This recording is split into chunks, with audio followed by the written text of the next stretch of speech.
पलपल news की prime time में आप सबका खैर मकदम है और मैं हूं आपके साथ नदीम अकरम। चांदन खेड़ी का वीडियो कल से सोशल मीडिया पर लगातार वायरल हो रहा है। जी हां, मध्य प्रदेश के चांदन खेड़ी डरौना जो जगह पड़ती है मध्य प्रदेश में, वहां पर कल भगवा आतंकियों ने खुलेआम सड़कों पर तांडव मचाया, जिनके जीते जागते सबूत सोशल मीडिया पर लोगों के सामने आए। और जो सामने आए तो हर कोई हैरान था कि आखिरकार इतनी नफरत कहां से भर दी गई है लोगों के दिलों में कि किसी को मस्जिद पर चढ़ करके भगवा झंडा लगाने की जरूरत पड़ रही है, मुस्लिम इलाकों में जबरन रैली निकालने की जरूरत पड़ रही है। इन सब की पड़ताल के बीच में जाना कोई नहीं चाह रहा है, इनकी सच्चाई को जानने की कोशिश कोई नहीं कर रहा है। आखिरकार जो ये सांप्रदायिक दंगे भड़काने की कोशिश की गई, उस दंगे के बाद में किस तरीके से वहां कार्रवाई हो रही है, इन सब बातों का जिक्र कहीं नहीं आ रहा और ना ही कोई इस पर बात करने जा रहा है। और आज मैं कुछ पड़ताल आप लोगों के सामने रखूंगा, क्योंकि चांदन खेड़ी का दौरा किया है सोशल एक्टिविस्ट जैद पठान ने, जिनसे हमारी बात हुई और जैद पठान ने तमाम वीडियो जो चीख चीख करके गवाही दे रहे हैं कि यहां पर जो कल मंजर घटा है वो यकीनन भयानक मंजर था, जिसके बारे में बात की जानी चाहिए। ये चांदन खेड़ी वो गांव है जहां पर कल भगवा आतंकियों ने खुलेआम तांडव मचाया, और तांडव भी ऐसा वैसा नहीं, मौत का तांडव। आखिरकार कोविड-19 के दौरान रैली निकालने की इजाजत किसने दी?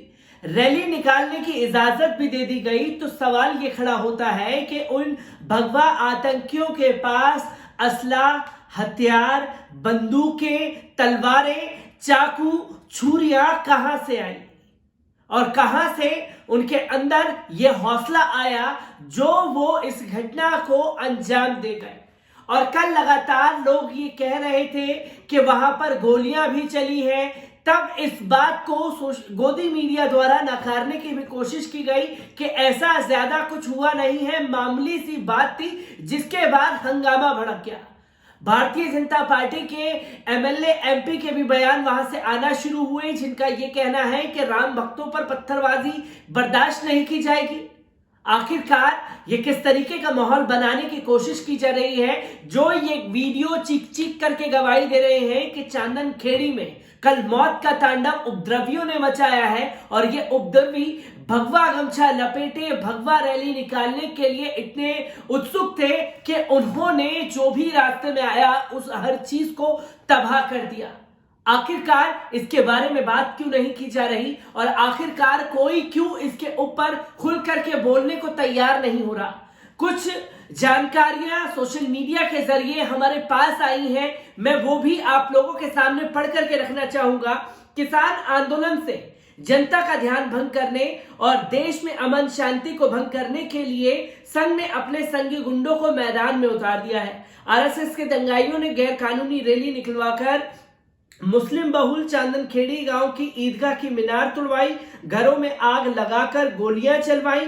अब सोशल मीडिया के जरिए हैशटैग सीबीआई जांच मंदसौर चांदन खेड़ी चल रहा है, जहां पर लोग सीबीआई जांच की मांग कर रहे हैं कि असल में इनके पीछे इनके सरगना कौन है, इनकी गिरफ्त कब तक पुलिस इनके शिकंजे तक पहुंचेगी, इसकी भी जांच की मांग हो रही है।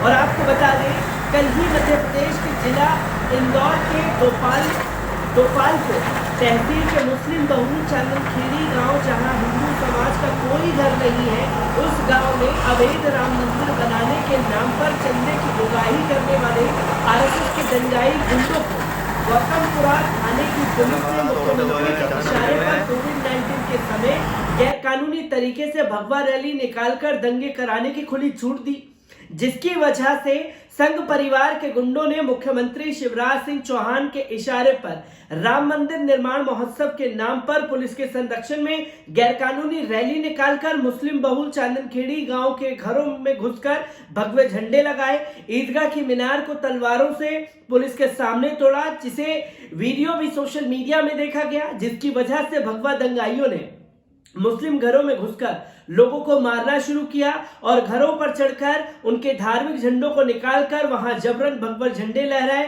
और इसके बाद मुस्लिम घरों में आग लगाई, उन पर हमले किए, गोलियां चलाई। इन दंगाइयों से बचने के लिए मुसलमानों ने अपना बचाव में पथराव करके मुस्लिम इलाकों को भगवा दंगाइयों से बचाया। अब इंदौर पुलिस अपनी बदमाशी को छुपाने के लिए मुसलमानों को ही निशाना बना रही है। अपना बचाव करने वालों पर रासुका लगाने की बात इंदौर के आईजी कर रहे हैं, जबकि इस चांदनखेड़ी गांव में कोई हिंदू परिवार रहता ही नहीं है। फिर भी इस मुस्लिम बहुल इलाके में पुलिस ने कोविड-19 के समय जब धारा 144 लगी है, तब भगवा दंगाइयों को गैर कानूनी रैली निकालने की इजाजत किसने दी, क्यों दी, उसके सामने तलवार लेकर भगवा दंगाई कैसे दंगे करते हैं, इसकी सीबीआई जांच कराई जाए, क्योंकि मध्य प्रदेश सरकार खुद दंगाइयों की गॉडफादर बनकर दंगे करवा रही है। उज्जैन शहर में भी इसी तरह से दंगे करवाए गए हैं, जिससे हिंदू किसानों का ध्यान दिल्ली में शुरू किसान आंदोलन की तरफ से हटाया जा सके। मध्य प्रदेश पुलिस धार्मिक भेदभाव करके चांदनखेड़ी गांव के मुसलमानों पर जबरन कार्रवाई कर रही है। इसे तुरंत बंद करके गैरकानूनी भगवा रैली निकालने वाले दंगाइयों पर रासुका की कार्रवाई की जाए, अन्यथा मध्य प्रदेश सरकार का खुला विरोध किया जाएगा, जिसकी जवाबदेही दंगाई बनी पुलिस और मुख्यमंत्री शिवराज सिंह चौहान की होगी। सोशल मीडिया पर लोग अब खुल करके इस दंगे की परत दर परत लिख रहे हैं, पर प्रशासन और सरकार मिलकर के दंगाइयों को बचाने के लिए बेगुनाह मुसलमानों को शिकंजा कस रही है। और ये भी जानकारी सामने आई है कि कल तक जो पुलिस ये दावे कर रही थी कि कोई गोली नहीं चली, किसी को गोली नहीं लगी, एक व्यक्ति को गोली लगी है जिसकी हालत खराब बताई जा रही है और प्राइवेट हॉस्पिटल में उन्हें एडमिट कल कराया जाएगा, जिसकी जानकारी हम लोगों के पास आ रही है। और इसके बाद भी अभी तक दंगाइयों को गिरफ्तार नहीं किया गया है।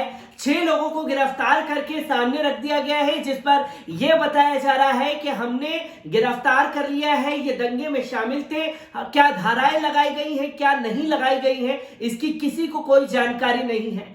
पर मुस्लिम इलाके से 35 से 40 मुसलमानों की गिरफ्तारी कर ली गई है और जेल की सलाखों के पीछे उन्हें सड़ने के लिए मजबूर किया जा रहा है। और क्या कार्रवाई उनके ऊपर की जा रही है, यहां तक कि रासुका लगाने की बात उनके ऊपर की जा रही थी। जब लोगों ने विरोध इसका करना शुरू किया तो उनके ऊपर से रासुका नहीं लगाया गया।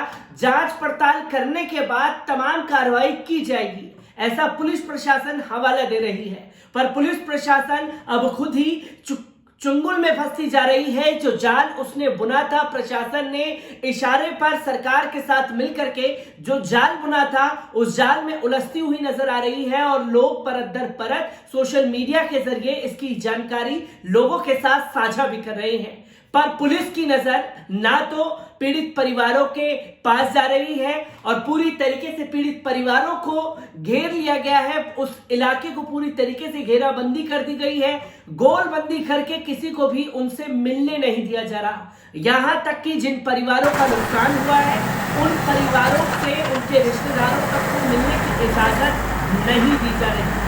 आखिरकार मौत का तांडव मचाने वाले खुले आसमान के अंदर आज भी आजाद घूम रहे हैं, फिर किसी इलाके को टारगेट करने के लिए। पर दंगाइयों के डर की वजह से जिस तरीके से गिरफ्तारी हो रही है, इलाके की गोलाबंदी कर दी गई है और इलाके के लोगों पर जो जुल्म ढाया जा रहा है, इसके ऊपर भी अब सवाल खड़े हो रहे हैं। और इन सवालों का जवाब मध्य प्रदेश सरकार और पुलिस प्रशासन को देना होगा। और जब तक इन सवालों के जवाब नहीं मिलेंगे, तब तक ये जानकारी और जो लोग जुड़ करके इस रिपोर्ट को आगे बढ़ा रहे हैं, मैं उन सब के जरिए से इन रिपोर्टों को आगे लेकर के ऐसे ही जुड़ता रहूंगा। तब तक के लिए दीजिए मुझे इजाजत। शुक्रिया।